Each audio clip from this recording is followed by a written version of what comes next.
Alright guys, I'm making this video from home, and so we'll see how it goes. I'm using a stylus to draw on my computer, so I don't promise that my marks on graphing in particular are going to be very accurate. But I wanted to do a little video to kind of finish going over the review and hopefully help you in time for your test on Monday. So the pages are in a slightly different order. This should be the second page in of the packet that you got, and we're starting off by graphing the function f of x equals 2 times 1/2 to the x. Now the 2 that you see there is the y-intercept, and you can see I've already started graphing these. So there's a y-intercept right here. That's your initial value, also known as a in our kind of generic form of the equation. And 1/2 is our factor. It is the b. Oh, I should also mention that since I am at home, my children may interrupt this video at pretty much any time. I'll try to hit the pause button if they do, but if you hear little voices or my dog barking or whatever, that's because I'm doing this at home. Okay, so because our factor is 1/2, that indicates this is less. It's less than 1. Less than 1 would indicate a decay function, a decreasing function. So as you can see, after I put it in the y equals, I have points that decrease. Okay, so here's where I'm going to try to draw the stylus and see how that goes. Not terribly successfully. Alright, so it's a little spotty, but you kind of get the gist of the graphic. Okay? I also do not have access to the on-screen calculator that I do at school. This, by luck, just happened to be in the flip chart. Probably won't have that again, so I don't know how that'll impact us, but moving on. Okay, so identify each of the following for the function, X-Intercept. Okay, so this line comes down, it approaches the x-axis, it does not cross the x-axis. Therefore, the x-intercept is none.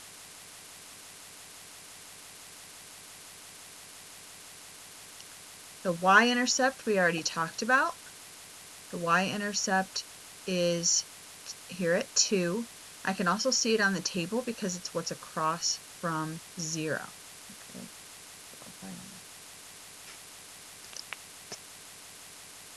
Across from 0. That, so I'll put that in there.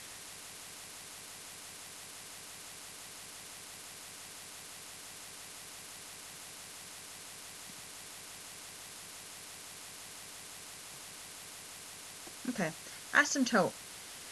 Remember, an asymptote is that invisible line where the graph comes down and then it starts to level out, and it seems to level out. In fact, it looks pretty flat if you look at the picture, but in reality it's not. It's just decreasing so slowly that you can't tell. Okay, and let me find my colors here. Okay. So the asymptote in this case is the x-axis. So when we write that on the line, we can either say x-axis or we can say the line y equals 0. Okay. Domain. Domain just means what can x be? Well, right now we are not getting into playing with the domain very much. So our domain is all real x. Okay, that just means that you can kind of see if we look in the table that no matter what my x value is, whether it's positive or negative, I have y values. I don't get any error messages in the y side. Any number I want can be an exponent. Okay, if I look at the x as an exponent, there's no limitation as far as what number I can make an exponent. I can make a positive number an exponent, I can make a negative exponent, 0 can be an exponent, fractions can be exponent, decimals can be exponents. Basically, there's no limitation on the what x can be, okay? Now, the range does have limitations. That's what y is, okay? Y, if we look at where the purple line is and we look at the y-axis, okay, the y values are never going to be 0 and they're never going to be negative. So if we're going to talk about the range, we would say all real y greater than 0. And to be honest, it's the y greater than 0 part that is most important, okay? The fact that we say all real is just being super specific, saying that we can have positive numbers, we can have negative numbers, we can have decimals, we can have fractions, we can have literally any kind of number. Real is a category of numbers, and so, but the y greater than 0 is actually the most important part that you say, okay? All right, which of the following represents a decreasing exponential function whose y-intercept is 4? So for a y-intercept of 4, we should be looking for a function that has a 4 right after the equal sign. Okay, so the only choice that has a 4 right after the equal sign is choice 4. Okay, now let's talk about the other stuff in there in case there were 2 choices with 4. A decreasing exponential function would mean that let me just make it a little smaller here. So we talked about 4. A decreasing function would mean that our b value, our factor, is less than 1. So 1/3 is less than 1. That would indicate decreasing. Okay? Okay. Number 3, Kathy plans to purchase a car that depreciates or loses value at a rate of 14% per year. The initial cost of the car is $21,000. Which equation represents the value V of the car after 3 years? Okay, so guys, multiple choice strategy. Let's eliminate some choices that do not make sense. For example, we do not want choice 3 because it represents growth, and that's not losing anything. How do I know it's growth? Because 1.14 is greater than 1. So we do not want choice 3. Okay? My finger seems to work better than the stylus. We also don't want choice 4 because that is also not, it's not even exponential. So we don't want that either. So that leaves us with choice 1 or choice 2. Well, what I want you to remember is that whenever you see a percent, okay, that means that we're using the formula, like the interest formula, where we have our initial value times 1 plus or minus the r, that percent, to the x power. Now, because, whoa, didn't mean to do that. So because we are doing a depreciation, we want minus. And that's a little low, so let's put that back in there. Okay, so minus r. Well, the r says 14%, but we want 0.14. Okay, so 1 minus 0.14 is that 0.86. So this is the equation we want. Okay, and choice number 1 is there to trick you to see if you're just going to put in the 0.14. Okay, it's wanting to know, do you know the difference between an R or a B? Okay, R's are percents, and B's are not. Well, let me stop there. Well, anyway.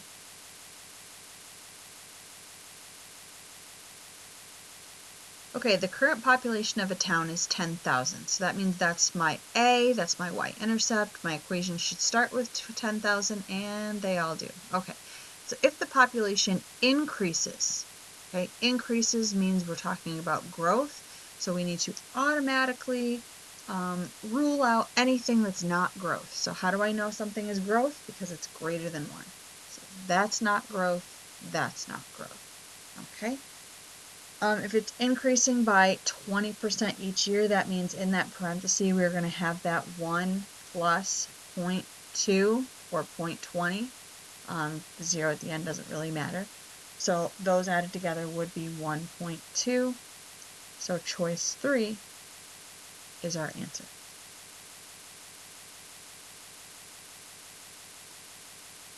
All right, number 5, the value of a car purchased for $20,000 decreases, okay, at a rate of 12% per year. What will be the value of the car after 3 years? Okay, so we have some kind of Captain Obvious answers, or at least one that we can cross off. If we're talking about the car decreasing in value, then we definitely need to cross off choice 4 because that's more than $20,000. So after this, you kind of need a calculator. And I'm going to see what I have available here, so give me a second. Okay, so not fancy TI-84, but it is what it is. Okay, so we've got our original 20,000. Okay, and 1, now it's decreasing, so minus 0.12. Okay, and we're talking about 3 years, so to the 3rd power. So if I go to my calculator,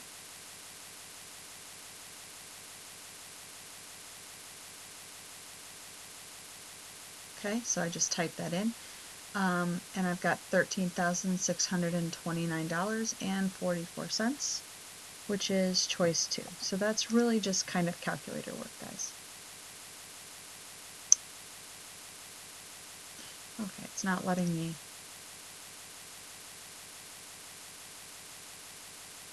Okay, so choice 2 had some technical difficulties there.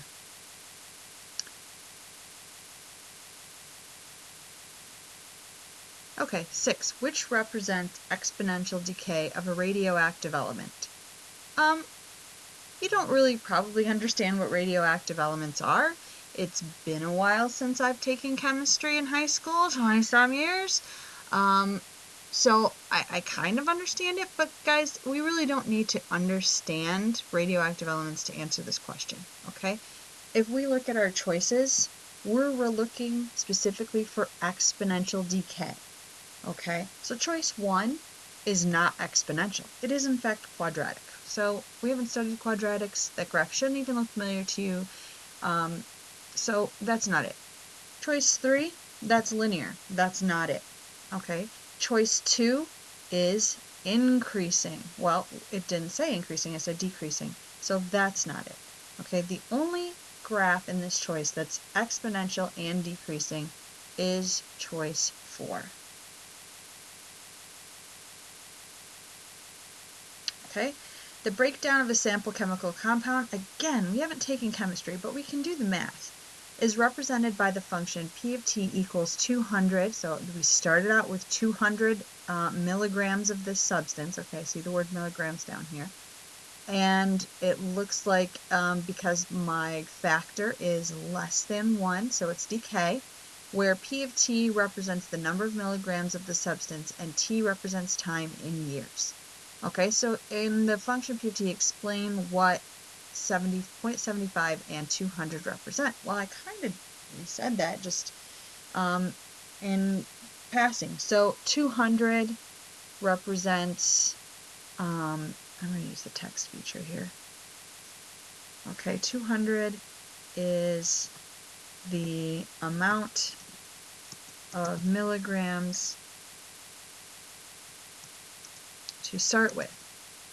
Okay, and the 0.75 represents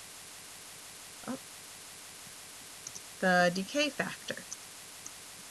Okay, it's decay because it's less than 1. It's showing how much of it you're losing. Now, just as an added bonus here, what that means is that we are losing 25% 25% of the chemical. Okay, well, wait a minute. What does that mean? How did I come up with 25%? Well, remember that in your parentheses is that 1 plus or minus something, okay? In this case, if it's decay, it's 1 minus R, okay? And so that 1 minus R is equal to that 0.75. Now, since we're not using the 1 minus R in terms of the entire formula, we're just focusing on that one part. Okay, so 1 minus R, R is the rate, and 0.75 is the factor, that's your B. So remember, in class, I said when it came to subtraction ones like that, you can reverse the R and the 0.75. So 1 minus 0.75 would equal my R. So that would be 0.25. Oh, I'm going off screen here. Okay, 0.25, which is 25%. Okay, so just to relate that back, you didn't. I'm just using this question as an example of how to find that rate, even though it didn't specifically ask for it. You could be asked it in another question. In fact, you will be asked it in another question in this packet. Okay. Kirsten invested $1,000 into an account at an annual interest rate of 3%. She made no deposits or withdrawals on the account for 5 years. And the reason they have to say that is because if you have money in an account and it's earning interest, plus you're adding money on top of that, it kind of affects the whole interest thing. So it's a kind of formality type statement to say that there were no deposits or withdrawals on the account for 5 years. The interest was compounded annually. Find the balance in the account to the nearest cent at the end of 5 years. So just something else to remember, guys, that X is always time. So that 5 is going to go in the place of X. Okay, starting out with $1,000. Okay, just equaling $1,000. Interest rate of 3%. Remember, that's going to be 0.03 when we use that in the formula. Okay, and she's earning the interest, so that's 1 plus 0.03, okay, to the 5th power. I'm not going to lie, the calculator feature on my computer is kind of annoying to use. I'm going to go out on a limb and say that you can probably push the buttons on the calculator on your own without me giving the answer. So I'm going to kind of expect you to do that. It says to the nearest cent, okay? I know this probably seems kind of hopefully obvious, but just in case it's not, remember that money is 2 decimal places. So when you type this equation in to your calculator, you need to round to 2 decimal places, okay? I don't think anybody's ever seen a price tag with 1 decimal place or 3 decimal places, so not typically anyway. So usually price tags have 2, that's what they're talking about. Okay, determine whether the table shows a linear or exponential function and then write its equation. Okay, there's a couple different ways you could approach this. Number one, you could approach it from the calculator perspective, and you could put the X data in your L1 and the Y data in your L2. You could turn on your stat plot and hit zoom 9.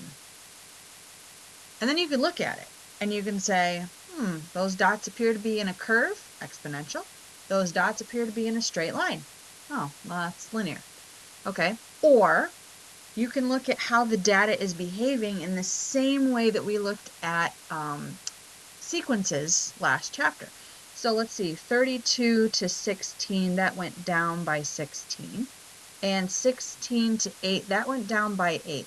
Well, guys, if this was linear, we would be changing by the same amount every time. We would not be changing by different amounts every time. So it's not linear, okay? So if they're just giving us a choice of linear or exponential, it's not linear, we can definitely say that this. Okay, so definitely exponential. I'm going to erase this. Okay, here we go.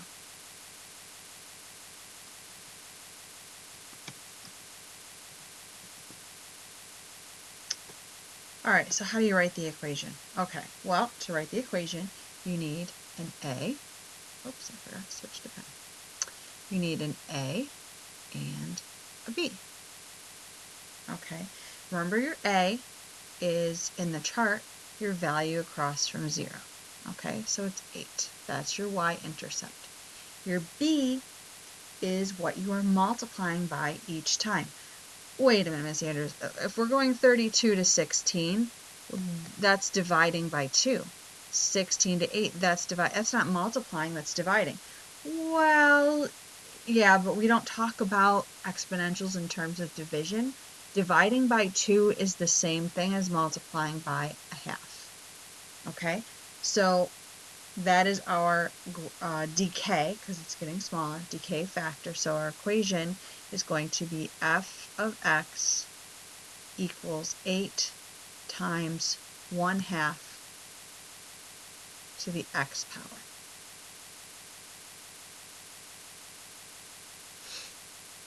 Okay, a video is posted to YouTube. The original poster recorded the data below. We did this in class, so this is also something I super need the TI to do. So this is not a question I can fully do on this video because I do not have a TI that I can demonstrate stuff on screen. Here's what I will say though, if when you put data into your L1 and your L2, keep in mind that because I don't have a value for 12, I would not include that in my L1 and L2. Okay, so I would be putting those values into my L1 and my L2, then I would be doing the exponent, I would be doing stat, calc, exponential regression is option 0. You can't see it on the screen, you have to click you can scroll to 0, but certainly the faster thing to do is just click 0 when you get to that screen. So is this growth or decay? Well, this is obviously growth. I mean, you're starting out with 1 viewer of the video, and by 5 hours, you're at 8,000 viewers. So this is definitely growth. What is the factor? Okay, so this is not perfect data, which is why we need the calculator to do this for us. Okay, what do I mean is not perfect data? Okay, to go from 0 to 1, 1 to 6, I multiplied by 6. To go from 6 to 42, I multiply by 7. And then over here, I skip from 2 to 5. So, you know, I have data and it's not behaving like perfect data, but, you know, in real life, data very seldom does behave as perfect data. I mean, there's lots of outside influences about, you know, a video isn't going to go viral perfectly by the same amount every hour. That's just, you know, unrealistic. But it generally will fit an exponential curve, okay? So in order to get the factor, you really need what the calculator is going to say.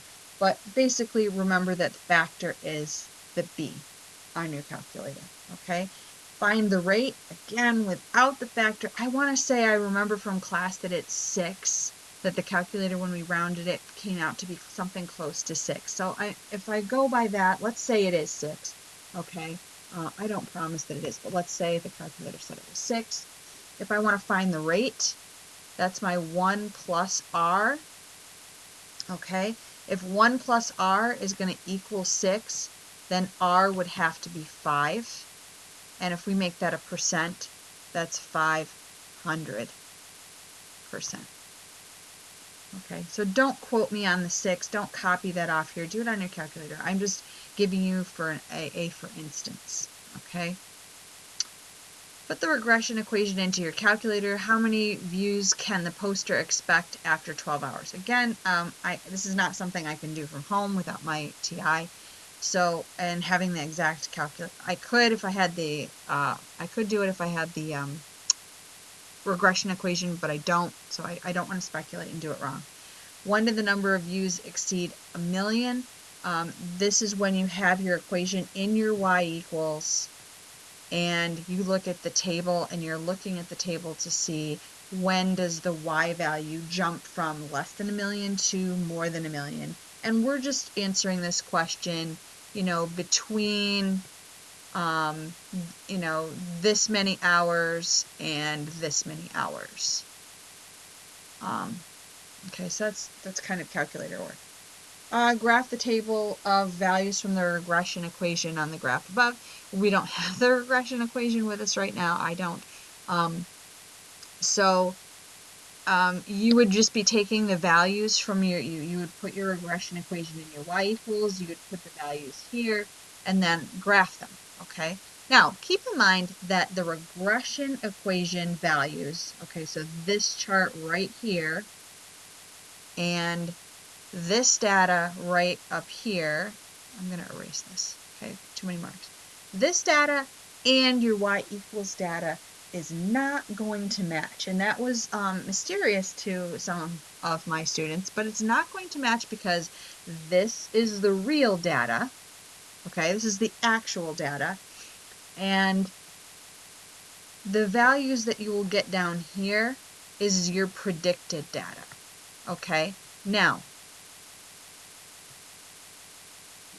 just like anything else, you know, if you predict something is going to happen, it may not happen precisely the way you think it's going to, but the value should be close. In other words, the value you get for 1 and the value you get for 2 and 3 down here should be pretty close to the values that were actual. If they're way off, that would give you an indication that maybe you made a typo in your L1 and your L2. And that could throw off, I mean, that would throw off a lot of things. If you have the wrong regression equation, it could throw off a lot of things. Okay, so the range of this function, I'm going to draw a ballpark graph here, okay? It's something along the lines of this, okay? It's an upward curve, basically, okay? I'm not sure where this curve really would go. In fact, I'm pretty sure it's not that far out. I think it's more like this, okay? What is the range of this function? Okay, the range, remember, I'm asking these things out of order so that you get used to really knowing the vocabulary words and not depending on the order of them. Okay, so range is talking about y values. So here we should be talking about the fact that this would be real y greater than 0, because this graph is never going to dip below that x-axis. Those y values can't be negative and they can't be 0. Where's the asymptote? It's at y equals 0, or you can say x-axis. What is the domain? Okay, so we kind of got into like a philosophical discussion in class. I'm asking about the regression equation. If I were asking the domain of the situation, we would not be allowed to have negative time. But this is the domain of the equation, so we're going to stick with all real x.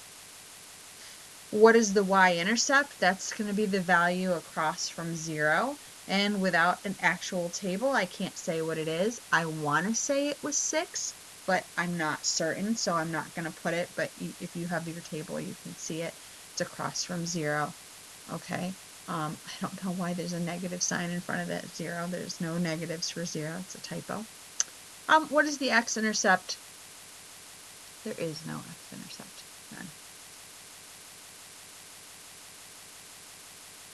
None. Okay. This table. Okay. This, if you take out your reference sheet that I gave you, okay, this is going to take me some time to do. So, you know what? Let's come back to this. Let's come down here.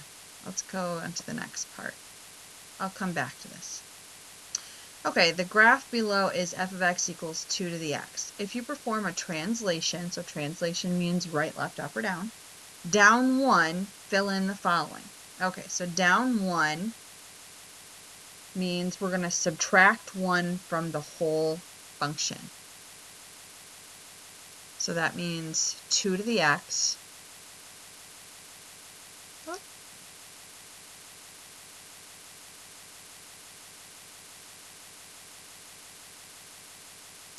minus 1. Okay, in terms of f of x, that's going to mean g of x equals, oops, that looks like a y. G of x equals f of x minus 1. Coordinate notation. Okay, so that means the mapping. So any point on the blue function, okay, so if I pick a point on the blue function, okay, let's say I pick that one right there. If I, well, you know what, before I answer coordinate notation, let's perform the transformation. We'll do D and then we'll come back to C, okay? So down 1 just means I'm going to pick some spots along the blue curve where it seems to cross the coordinates nicely, okay? And then I'm going to take each of those spots and I'm going to move them down 1.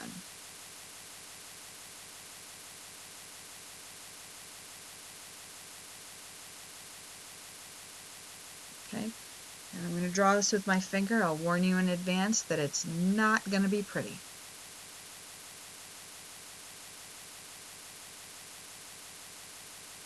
Oh, I didn't do too badly. Okay. So the corresponding points, so this point right here, I moved down 1, down 1, down 1. So the x values don't change. So when I map the new function, when I mapped out this purple curve, the x values did not change, but the y values went down by 1. Okay? All right, so we did the graph of the transformation. Fill in the chart. Okay, so f of x, the blue, had no x-intercept, none. But g of x had an x-intercept at the origin. It crossed there. Okay, y-intercept, the blue function, the original function, crossed at 0, 1 on the y-axis. But the y-intercept of g of x, again, see how the coordinates originally were 0, 1, and now the x value stayed the same, but the y value went down by 1. That's what I'm talking about up here. Okay, one coordinate changed. Asymptote. So our original function, the blue function, had an asymptote at y equals 0, aka x-axis. But my purple function, my new one, has an asymptote at y equals negative 1. Okay, really important. You have to say y equals. If all you say is negative 1, it's not specific. Negative 1 is just a number. And although I gather you would understand, all real x. Okay, range does change, and it's related to the asymptote. Remember, those two things have a relationship, the asymptote and the range. So f of x only has y values greater than 0. Okay. However, my g of x, my purple function, has y values greater than negative 1. Okay, so that asymptote and range. So asymptote is at y equals negative 1, and range is at y greater than negative 1. All my y values in my purple function are bigger than negative 1. All of my y values in my blue function are greater than 0.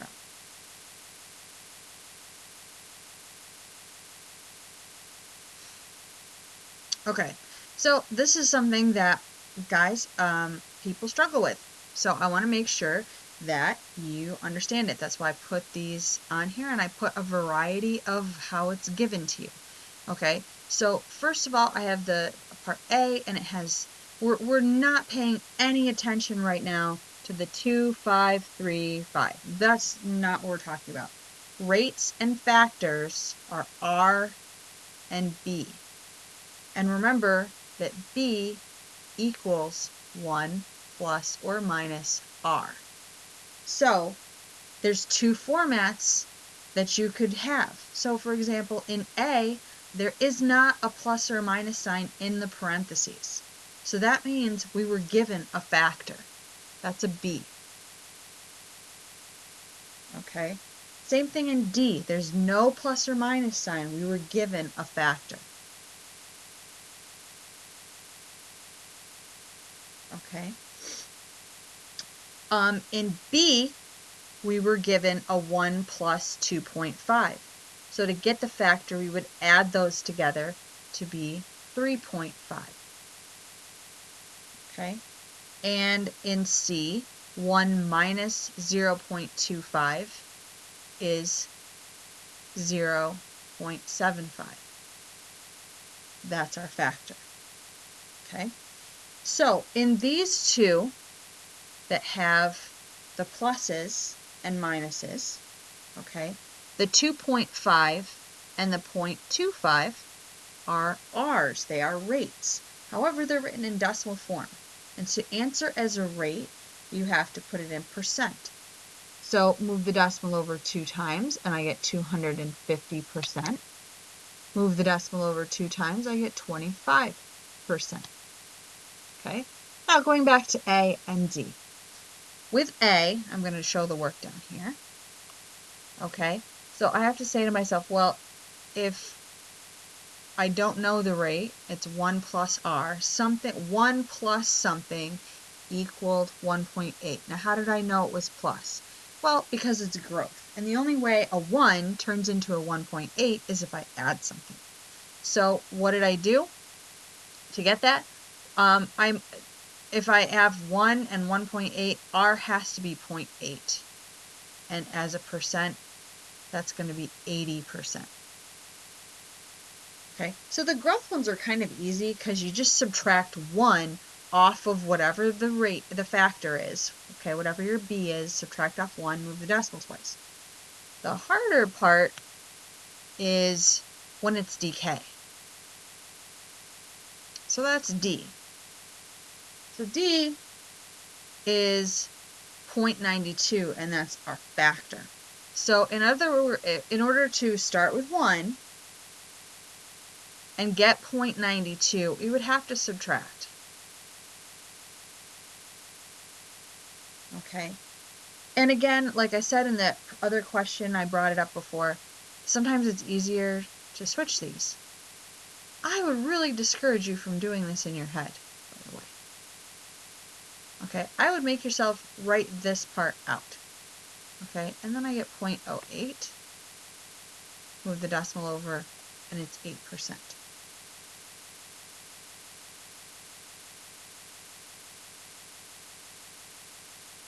Okay, so in the graphs, it's asking us to write an equation for each graph. So we need a couple things. We need the A, that's our y-intercept.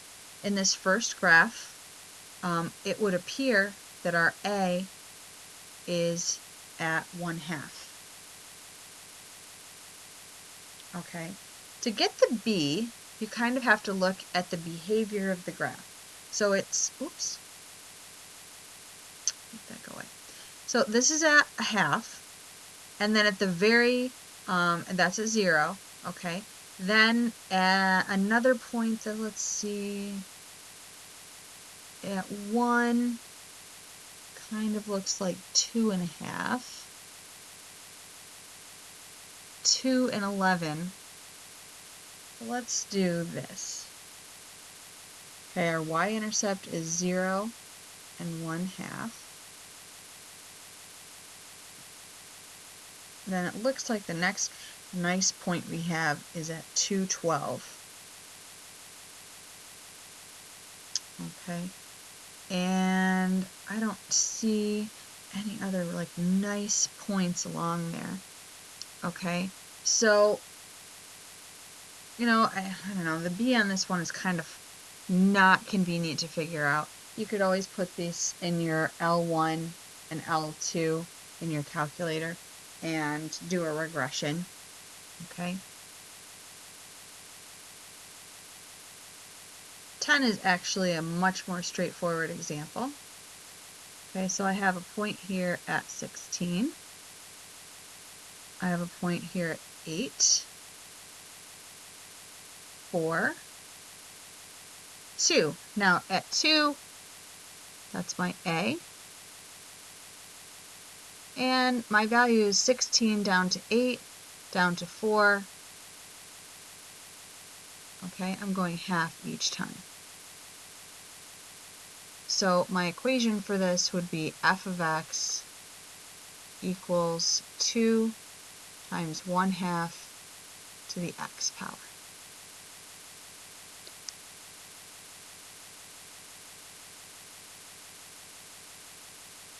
Okay.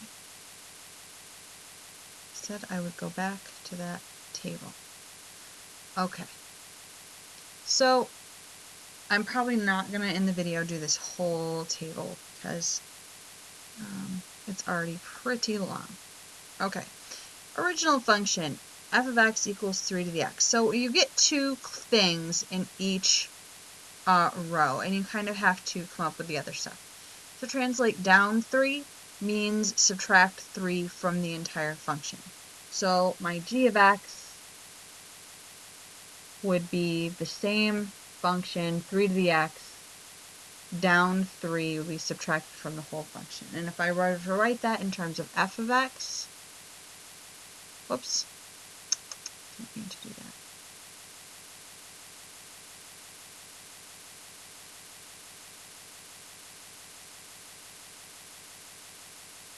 G of x equals f of x minus 3. And my coordinates,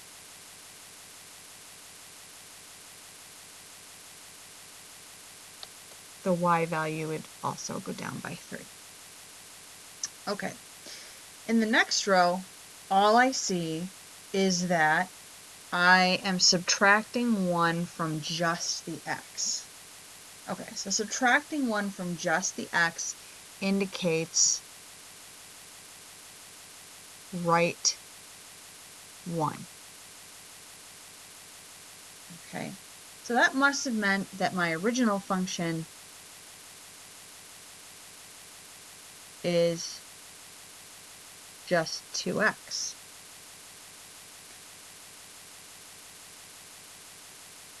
And that g of x equals f of x minus 1. So if I went right 1, now here, guys, remember I told you x misbehaves. First of all, you would think if it was going to the right that it would be a +1, not a -1, but x misbehaves. And we've wrapped our heads around the fact that, okay, x misbehaves and right 1 is -1. Okay, I get it. But then you go to coordinate notation, and here again it does the opposite. Okay, it goes back to if we're going to say right 1, we go back to using the plus sign that made sense in the first place, and y value stayed the same. I would love to demonstrate this for you, but I need a TI-84 to do it, so I can't. But just remember x misbehave. In the function, the -1 indicates right. In the coordinate notation, the mapping, x does what you think it's going to do. Right is plus, left is minus, okay? There's really, like, I can demonstrate it for you if I have the calculator, but it is a difficult concept to wrap your head around, so it's just something I would make sure that I studied. All right, f of x equals 2 to the x power. That's my original function, and let's see, it says reflect over the x-axis. If we're reflecting over the x-axis, that means it's going to start either up high and flip down low, or start down low and flip up high. Okay, so the new function, basically it means we're negating the entire function. So g of x would equal -2 to the x power. G of x equals -f of x. Okay. Coordinate notation. Coordinate notations with reflections are the best because they do exactly what, there's no backwards, there's no weirdness, there's no numbers. If we're reflecting over the x-axis, then the y values are what change, because if it was up high and it reflects over the x-axis, then the y values will be negative and flip to the other side. Okay. Let's see, the next one shows adding 5 at the end, and it says translate up 5. So,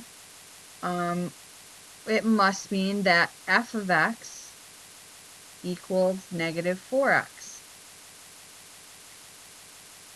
So g of x equals f of x plus 4, or excuse me, plus 5, whoops.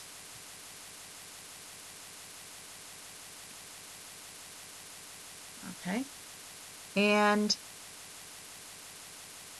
in that coordinate notation, we're changing the y value, and y values behave themselves.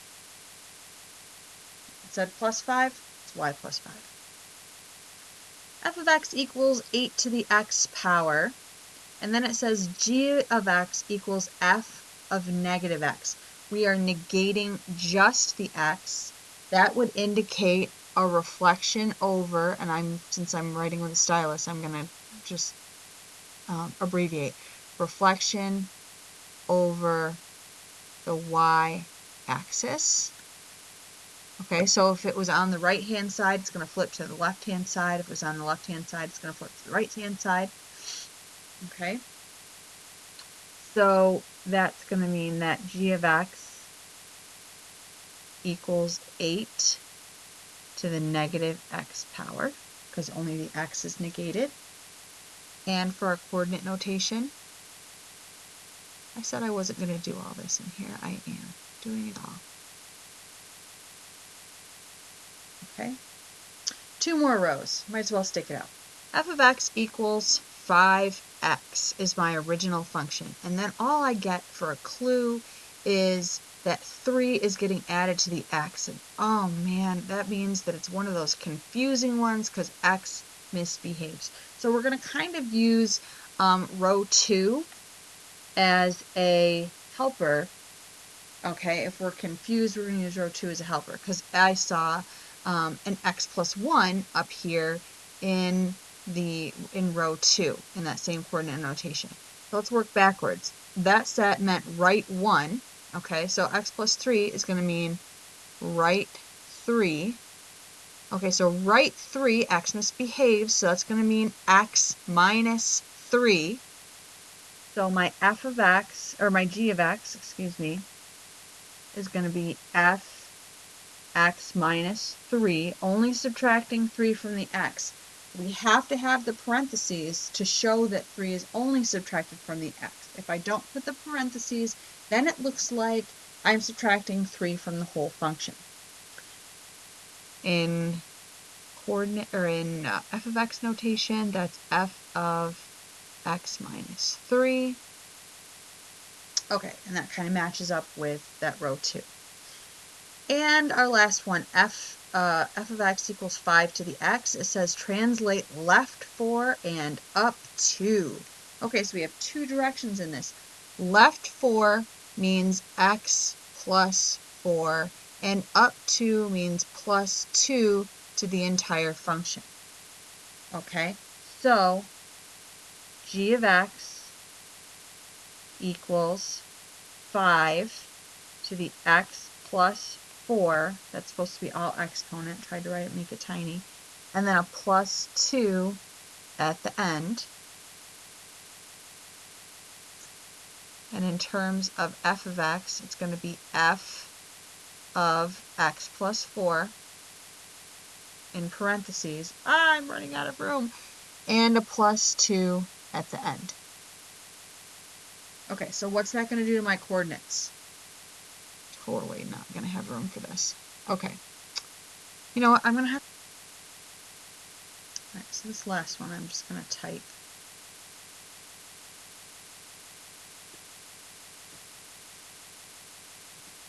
x, y.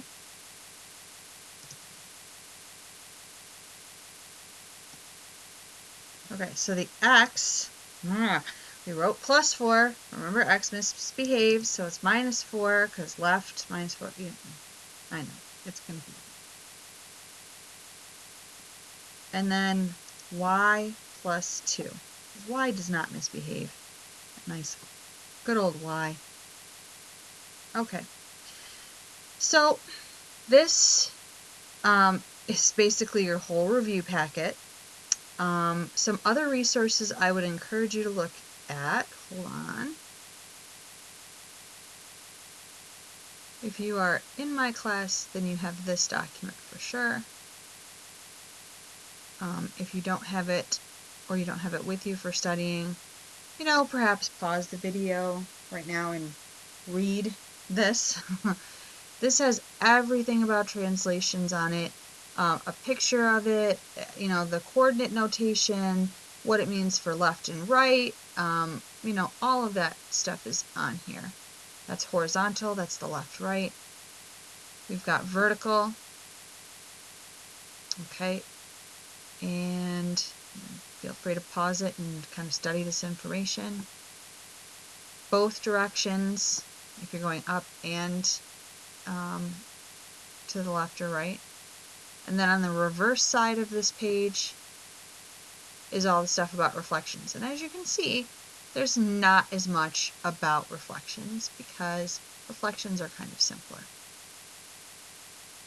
Okay, so that would be a good document to have out and study.